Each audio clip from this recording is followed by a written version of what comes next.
Οι ασφαλιστικές οφειλές των ελεύθερων επαγγελματιών και των αυτοαπασχολούμενων στον ΟΑΕ και στο ΕΤΑ, που καθίστανται ληξιπρόθεσμες έως και τις 31 του 2016, παγών.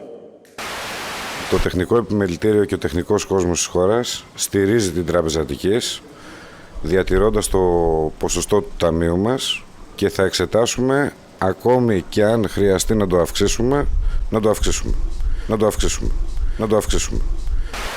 Διαφάνεια. Εγώ προσωπικά δεν γνωρίζω απολύτως τίποτα για το τι έχει συμβεί. Είναι και για μένα ένα μαύρο κουτί. Δεν θα υπάρχουν έργα, δεν θα δουλέψει κανείς. Θα μείνουμε όλοι στην ανεργία. Ο προσανατολισμός της χώρας είναι συγκεκριμένος, ο ευρωπαϊκός. Καταρχάς, σας ενημερώσω πως είναι 300 ευρώ ο μισθός. Βασικά και μόνο με 300 υπογράφω συμβόλαιο τώρα. Εγώ δεν χρειάζεται καν να έχω συμβόλαιο. Μπορείτε να με απολύσετε και σε ένα μήνα αν θέλετε. Εγώ δουλεύω 10ωρο. 12ωρο. 13ωρο. 14ωρο. 15ωρο. 16ωρο. 26 ώρες δουλεύω. Τις 2 έξτρα ώρες θα τις αφαιρέσουμε από την άδεια μου. Άδεια, εγώ δεν θέλω καν άδεια. Ούτε εγώ θέλω άδεια. Σας κάνω δώρο την άδεια. Εγώ σας κάνω δώρο την άδεια και τα δώρα.